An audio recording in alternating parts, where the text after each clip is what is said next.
Saya ingin menceritakan sedikit tentang pengalaman saya sendiri berdepan dengan Pancasila Indonesia.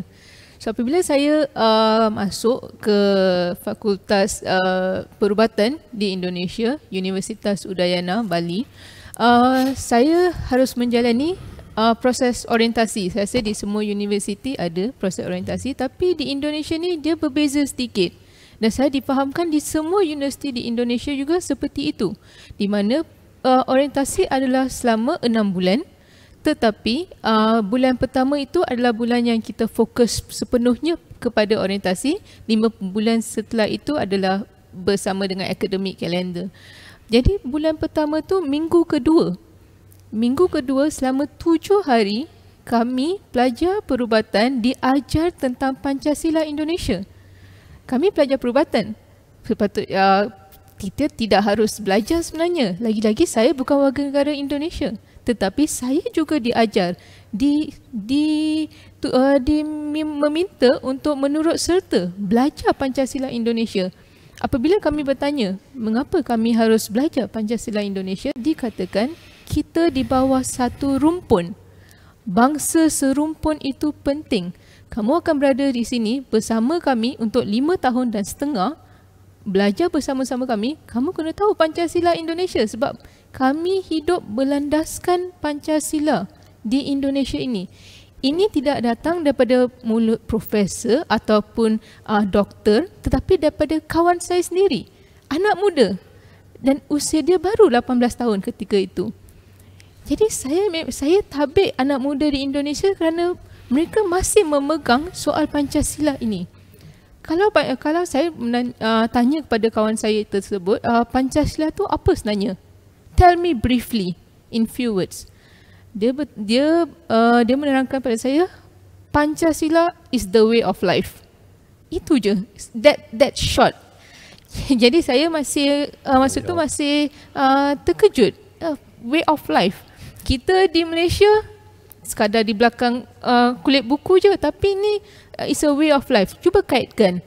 Jadi dia bercerita bahawa masa kecil, dari belum lagi ke zaman sekolah lagi, masih dengan ibu bapa di rumah, mereka sudah diajar tentang Pancasila.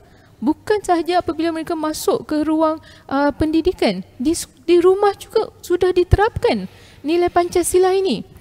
Pancasila, panca itu kalau dimaksudkan dalam bahasa Sanskrit, punch, 5.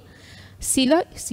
Jadi mereka mengatakan pada saya, Bapa Sukarno mendapat idea untuk menamakan Pancasila disebabkan mungkin mendapat idea daripada Nawal Nehru. Jadi dia mengatakan sebab kita bawah serumpun, idea-idea ni sangat penting daripada setiap negara.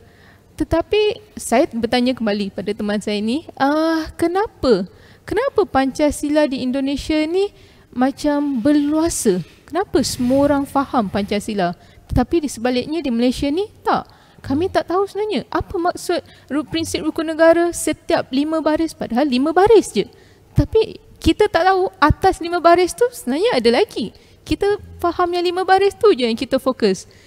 Pancasila pun sama, 5 baris juga. Tetapi mereka memahaminya dengan penuh dedikasi.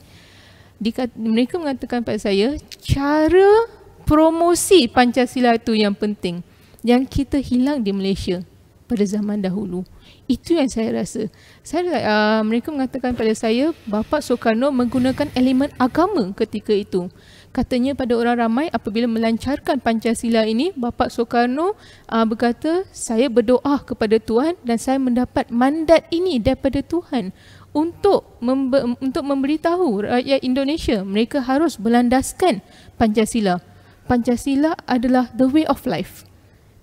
Disebabkan pegangan agama yang kuat di Indonesia, kita tahu pegangan agama sangat kuat di Indonesia, beribu-ribuan masyarakat berpegang kuat pada agama itu. Disebabkan itu, mereka percaya Pancasila ini adalah sebahagian daripada mandat daripada Tuhan mereka sendiri. Saya rasa jika Malaysia juga mempromosikan, menguar-uarkan kepentingan rukun negara sejak dulu lagi apabila dia mula dipromosikan, saya rasa kita akan lebih mengetahui tentang betapa pentingnya prinsip rukun negara ni. Tetapi saya juga tabik kepada kerajaan terdahulu dan juga kerajaan sekarang kerana terdapat beberapa inisiatif yang telah diwujudkan di bahagian sekolah seperti Kelab Rukun Negara dan Sekretariat Rukun Negara. Cuma yang tidak memberasakan ialah apa motifnya Kelab Rukun Negara ni? Sekretariat Rukun Negara, apa motifnya? Adalah sekadar mengisi markah kokurikulum. Sebab setahu saya itulah punca, rasanya pelajar-pelajar, anak-anak muda untuk memasuki Kelab Rukun Negara. Mesti anak muda akan berkata, kalau saya masuk Kelab Rukun Negara, tak payah buat apa-apa. Relax, goyang kaki. Kita tak nak tu. Itu yang kita nak pecahkan sekarang. Kita nak bila kamu masuk ke Kelab Rukun Negara, kamu harus mengamati Rukun Negara itu dan menyebarkan betapa pentingnya Rukun Negara ni kepada anak-anak muda yang lain.